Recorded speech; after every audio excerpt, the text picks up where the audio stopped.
Happy Monday, everybody. Welcome into Payoff Pitch, Action Network's Major League Baseball betting podcast, April 24th, 2023. We got an 11-game slate. I'm your host, Brendan Glasheen, joined today by Charlie DiSturco and BJ Cunningham.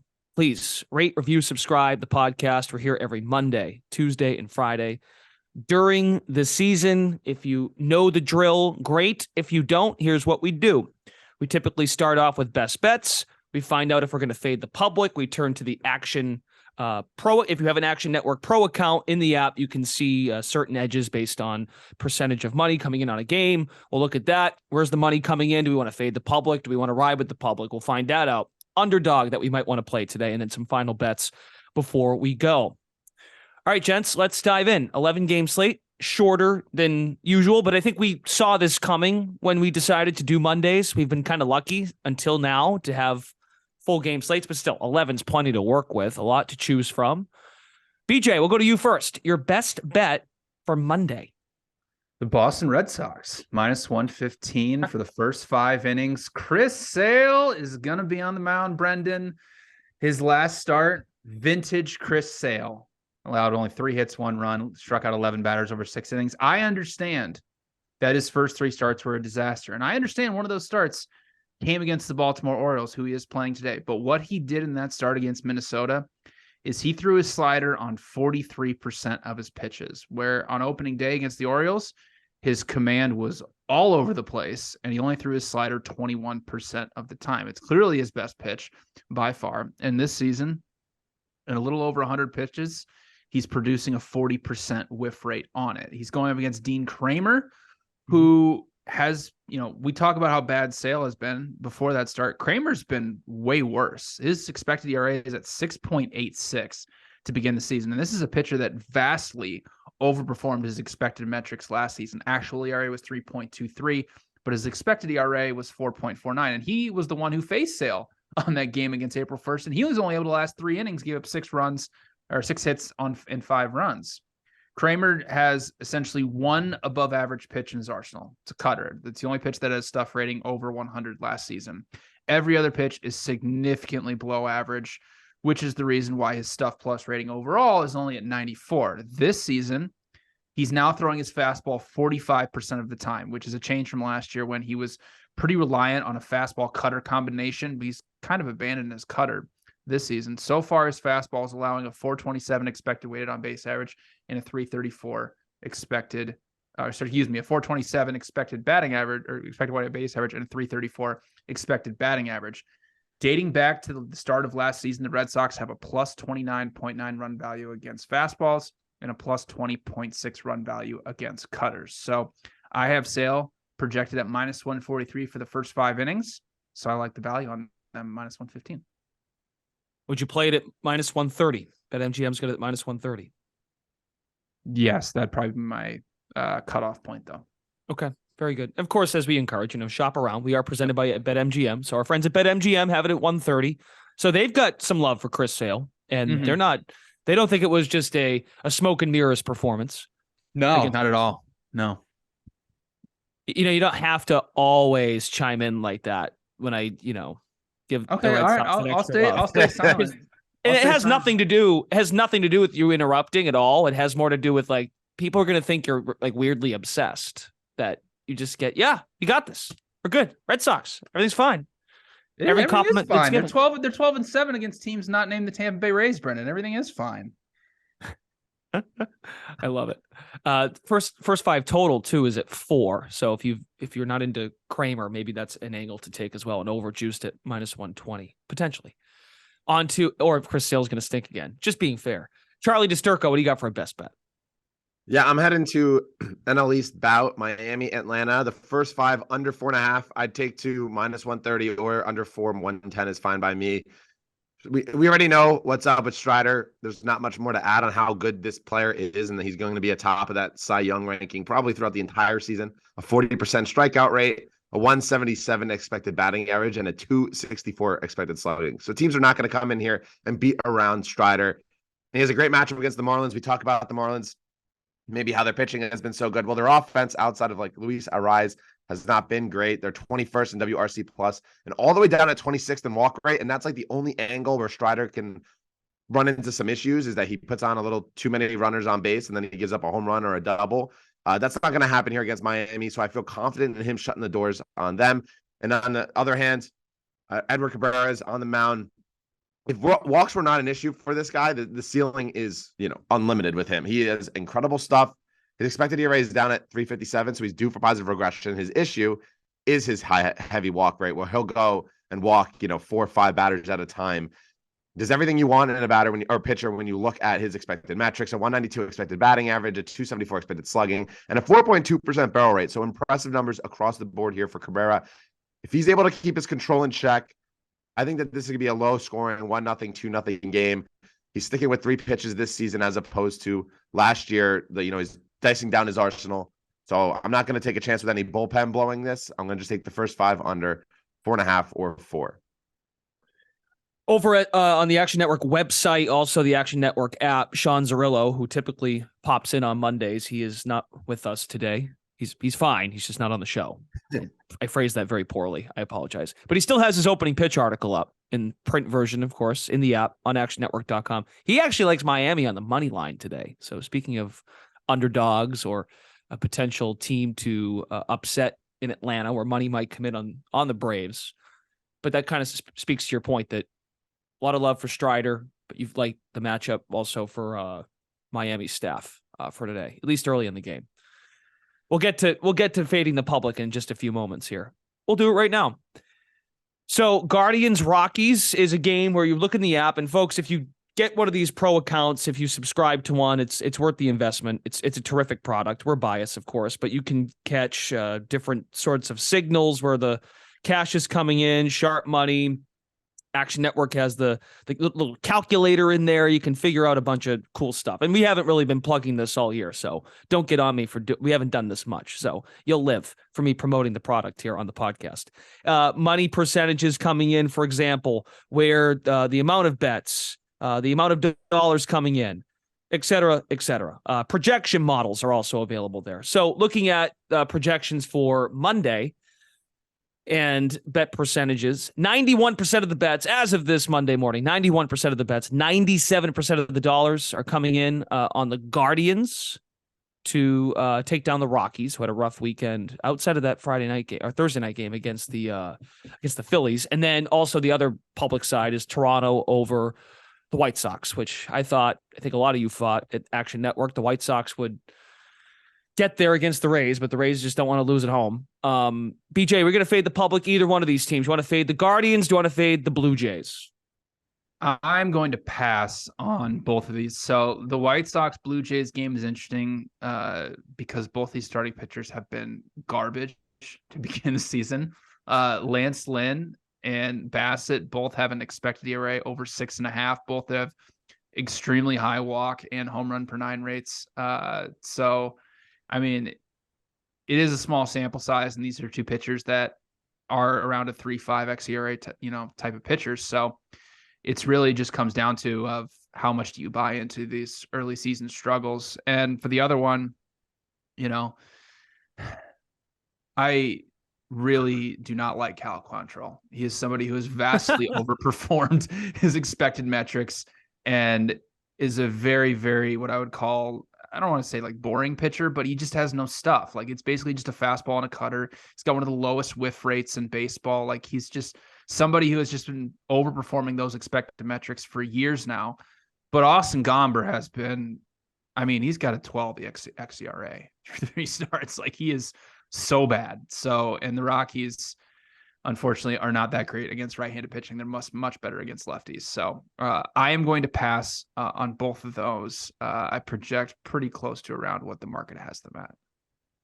Would you say, Charlie, that, well, actually, I don't even know if you're a big fan or not of Cal Quantrill, but has he been more on the lucky side as a starting pitcher early on in the season? He's been part of 3 wins in his 4 starts, 1 loss to Seattle early in the year at home. He did take the loss. So would you look to the Guardians here, or do you like the Rockies? And I'll ask you the same question, Toronto or the White Sox? Yeah, I'm kind of lockstep with BJ on this Guardians Rockies game. Cal Quantrill, dating back to last year, has been one of the luckiest pitchers in baseball, and he lacks the stuff that you really want in a pitcher and a starting pitcher, and as far as effectiveness. So, if any angle you were going to look at, you take the plus money with the Rockies. The issue is Austin Gomber is arguably worse than Cal Quantrill. He just doesn't have the stuff. He just should not be a starting pitcher in the bigs, maybe a reliever at the top, but he is not worth even a look at this place and this price right now. You can't convince me to get any action in on this game aside from like maybe a player prop or two, maybe trying to fade these pitchers, but without really backing either offense or pitcher. When it comes to this White Sox Blue Jays game, though, I don't have an official play on the side, but I do like the over here. There's an 8.5 in the market, juiced up. I'm fine with 9. I think there's going to be a lot of runs, and BJ already alluded to their expected ERA and how bad they've been, Bassett and Lance Lynn. To start the season, both are bottom 20% in expected batting average and expected slugging. Both have uncharacteristically seen their walk rate jump a lot. Bassett is back to his early career numbers, and his strikeout rates dropped below 20%. Lance Lynn, his walk rate's nearing double digits, which is nearly triple from last season, what he did. So when it comes to their metrics and how they're performing right now, they're not performing well. Lynn's fastball and cutter have been ineffective. They are teeing off his hard stuff. Chris Bassett, he has 7 pitches in his arsenal, but he's getting clobbered on everything. His velocity's dropped slightly. So I'm going to trust the offenses here. The White Sox are getting healthier, and that's a positive. So their offense is going to see a little bit more success down the road, and we already know what the Blue Jays offense can do. So I'm going to trust both offenses here. And plus, the White Sox bullpen is pretty alarmingly bad as well. And the Blue Jays are nothing to glance over. So I think the over is going to hit here. I think the runs are going to be not at a premium. Okay, very good. And what I would say to that, and I guess the market, you believe there's an edge, despite the number. You said you played at 9, right? 8.5. 9? Yeah. Yep. So the Blue Jays have been a part of 3 straight unders. There was a competitive series at the Yankees, and 3 of the last 4 for the White Sox. Their total has gone under. Phillies and Rays. So that might convince the people or the folks at home to be like, well, let's go to the under. But you never want to back a Rays over a lot of the time, unless you get a back end of the pitcher, because the Rays are just stacked from top to bottom with pitching bullpen starters. They have the most bullpen depth of anybody in baseball. I'm glad you guys brought up the Rays because they are playing the Astros, and would I have thought when the Astros met the Rays at this point in April that the Astros would be a dog? Sure, possibly, but you're getting them at plus 134 in the market right now. Looking at BetMGM, their latest number for this game tonight between the Astros and the Rays at plus 125. BJ, you are fading Tampa. I am. I do like the Astros tonight. I think the number on the Rays here is just a tad too high. So Taj Bradley's going to be on the mound. Obviously, he's a very highly touted prospect. He's been excellent in his first 2 starts in the big league. However, I think we need to take a step back and ask ourselves, what was he projected to be around at the beginning of the season, which was around a 3.8 ERA type pitcher, which is very good. He's just, he's a 1.5 expected ERA through 2 starts. I don't know if he's necessarily that good. And this tends to happen with prospects coming up.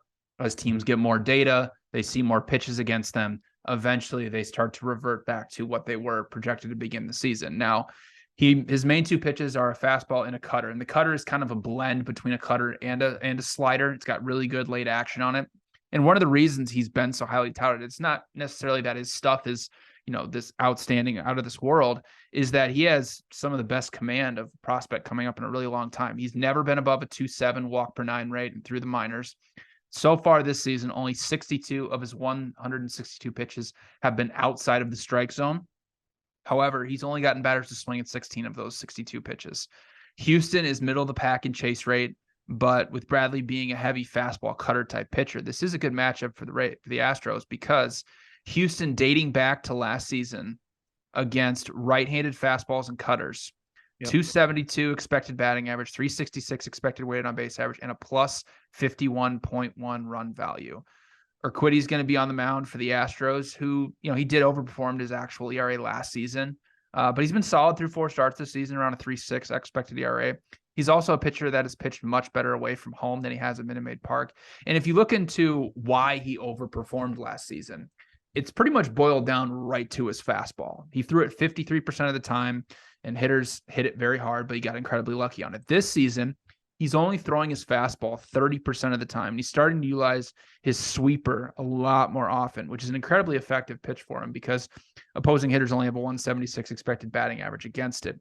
The Rays also typically, like we just talked about, they have bullpen advantages over pretty much every team in Major League Baseball with the depth that they have. But Houston actually leads Major League Baseball with a 116 stuff plus rating and 105 pitching plus rating, while the Rays so far this season, only 97 stuff plus and 100 pitching plus. So I think the Rays are overvalued here. I only have them projected at minus 108, so I like the Astros at plus 130. Tampa Bay yesterday, Sunday, extended their streak to 22 consecutive games with a home run to start the season. And they topped the previous record, which was set by Seattle. They homered in each of their first 20 games of the season.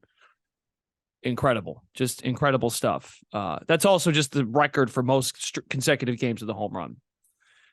Charlie DeSturco, let's find out. And that was, folks, that was BJ's underdog pick for the day. We're going into underdogs here. So I don't think Charlie's going in that direction. He'd like to turn somewhere else for his underdog. And you took a lot of crap last Friday, Charlie, for taking an even plus 100 Astros and who was that? Astros Blue Jays? No, who do the Astros play?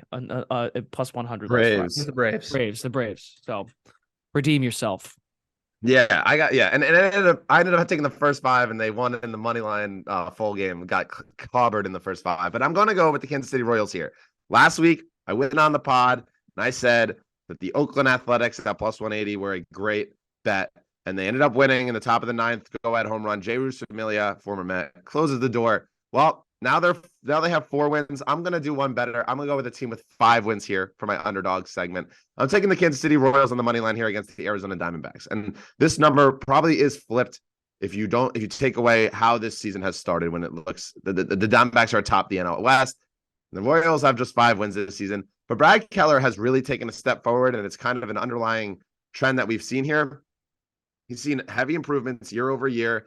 And this year, while he has slight control issues, his expected batting average and expected slugging have taken significant improvement. A 253 last season to a 203 expected batting average this year, a 405 expected slugging, all the way down to a 339 this season. And a lot of that has to do with the change in his arsenal. He added a curveball that he's throwing 28% of the time. And primarily before that, he was using his slider a lot. So he's kind of pulling back on that slider, taking away from the horizontal movement, which is what he normally has with a sinker, a fastball, a slider. And he's adding this vertical movement with the curveball. And that has really changed how he's played overall throughout this season's obviously early limited sample size. But I like him at plus money here against Henry. I don't understand how the Royals are not a slight favorite here. Maybe it's because it's in Arizona, but Henry is abysmal when you look at his numbers from last season. It's his first start this year. I'm not expecting anything to change. A double-digit barrel rate, a double-digit walk rate. His strikeout rate is low. He doesn't get chases, so the ball's going to be put in play. The Royals have been playing slightly better as of late. He's given about 434 expected slugging. And the biggest thing here, and why I also like Keller in this matchup, his biggest issue is control at times. Arizona is second to last in walk rate. So they're looking to swing. They're not looking to take those free passes. Keller's stuff is improving. Keller's stuff is better, way better than Henry. So I'm going to take the Royals here at plus 120, 115, all the way down. I take them all the way down to even money. This is a game where I think they should be favored. I make them favorites. So I love getting them here at plus money. I love this D-backs team. They've been one of the fun teams to watch early in the season. I'll put you on the spot here, and if you don't know, it's all good. How are the Royals throwing guys out on the base paths? I actually don't know, but I would say probably about average. Sal Perez is about as average as they can. Yeah, I only bring that up because I know Zerillo's brought up a ton of times about this Diamondbacks team just loves to run, and they can. I'm just curious if that would be problematic and taking the defense of the Royals is all I'm getting at there. Yeah, no, I don't see I mean, yes, but I also think that like the Arizona Diamondbacks are not going to be getting on base as much in this matchup. At least I like the pitching to hitting matchup, and they're not going to take the walks that like other teams would take from Keller, which makes them more prone to stolen bases. And obviously the D-backs are willing to run, but I'm not too worried when it comes to all of that. And I also, it's also just like a huge fade of Henry. Like I think the Royals are going to put up 5, 6, 7 runs here. Got it. Makes sense. Because if the pitching handles their biz, I don't even have to worry about it, or for the most part. Okay, let's get some final bets from BJ and Charlie, and we'll send you on your way on this Monday. BJ, what else you got for today? We'll just start with the Royals. You like the Royals today too. Why don't you just echo some of Charlie's thoughts? Yeah, I do. I'm not gonna, I'm basically echo what Charlie said. Tommy Henry is not a better pitcher than Brad Keller, and Keller's stuff is vastly improving. And yeah, I mean the Diamondbacks are overvalued here, so I do like the Royals as a dog as well. I also like the under 4.5 in the first 5 in Marlins and Braves with Charlie as well. The other one I like is an inflated total in Los Angeles, A's and Angels under 10. Listen, these two starting pitchers are bad, and I get it. And the A's bullpen is terrible. They walk a ton of guys. They give up a ton of runs and everything. But the Angels Stadium didn't turn into Coors Field overnight. Okay, like this is vastly inflated based off what's happened early on this season. So I only project about 9.1 runs for that game. So I'm taking under 10 on an inflated total. And listen, Waldichuk and Suarez have both been bad this season. Like Waldichuk's been over a 5x ERA. Suarez has been over a 6x ERA. But both these offenses, are average to below average overall. So under 10 in Angels A's for me, along with the other 2 picks that Charlie had. All right. There's another 10 in the market, Kansas City, Arizona, the game that Charlie just talked about. So if you're confident in Brad Keller, perhaps that's a total to look to in an under situation. Just throwing it out there. So I'm just the host, everybody. I just throw things out there. By the way, I hope one of these guys latch onto it, By the way, I looked it up. The Royals have not thrown out a base stealer yet, but they've only given up 9 stolen bases. Okay. Now, which is the stolen base rate is on a record pace this year. It's at 81%. Meteoric rise. So no one's really good at it. Okay. To be fair. I just know the opponent, Arizona, as we just discussed, they've been running. They've been problematic. And for everybody out there, the Padres and Austin Nola have given up the most stolen bases of anybody in Major League Baseball. And he's only thrown out 2 of 27 runners. Or 2 of 29. 2 of 29, excuse me. Holy crap. It's not good. No, it's not. Great analysis. Not good. Yeah. So just everybody out there, just BJ, thank you for looking something for the back pocket. See, BJ can deliver his other best bets on the podcast and also look up stuff as he goes. So he's a tremendous asset. I'm a good multitasker. Charlie, why don't you get us out of here with a couple of more picks and then we'll go. Yeah, so I think I'm going to join BJ on the Red Sox first 5 here. Yeah. A little scarred from Kramer last week against the Nationals. They won 1-0, and Kramer had second and third no out and didn't give up a single run because he struck out the sides ensuingly. But he is not that good of a pitcher at all, and not even close to what Chris Sale's ceiling is. So at that number, I'm pretty sure I'm going to hop aboard with BJ. But my last pick that I do have, and this is also why you should be following us in the Action Network app, because we gave this out last night and the number has jumped a bit. I still like the Twins first 5 money line at -155 here. If you don't want to lay that much juice, you can parlay it with a big favorite. But this comes down to the matchup. Sonny Gray has been great this season. His strikeout rate is trending toward 30%, which is his highest since pre-COVID. A 205 expected batting average, a 354 expected slugging, and a 0.82 ERA. Obviously, he won't keep that up forever, but he's 10 times the better pitcher than Brito is. Johnny Brito, 758 expected ERA, a 578 expected slugging, a 15% barrel rate, a 295 expected batting average.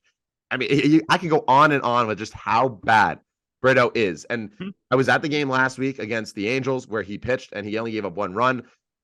Aaron Judge robbed Shohei Ohtani of a home run off the beginning. And if that goes over the fence, who knows how he ends up counterbalancing. We saw against the Twins last week when he played against them a couple weeks ago. He didn't even make it out of the first inning. Give up 7 runs over 2/3 of an inning. The Twins are going to hit. They're going to hit him well. If you're afraid of laying the juice with that, look toward a prop with like Buxton or Correa. But I love the Twins here. Their best number, MGM has the best number right now over the first 5 money line. Going to get rid of the bullpens and all that. The significant starting pitcher edge here. Excellent. Great work. I'll say one more thing before we leave to kind of tie the knot on this Chris Sale discussion we had at the top of the show, BJ. I must say, after Spencer Strider, He might be the best pitcher on the slate today. True. Oh, point. my. It's a good point. Wait, am I wrong? I could be wrong. I'd say Sonny Gray is probably better. Yeah, maybe we'll see. Sonny Gray.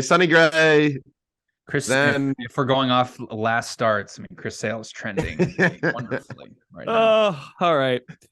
Bradley. You can follow BJ and Charlie in the Action Network app. You will not find. You could find BJ's Red Sox footy pajamas in the app somewhere if you look hard enough. If you get a pro account, you won't find that. But Red Sox first 5, they're both on it. Chris Sale on the mound for the Red Sox in Baltimore. Again, more picks if these guys add them throughout the day. Follow them in the Action Network app.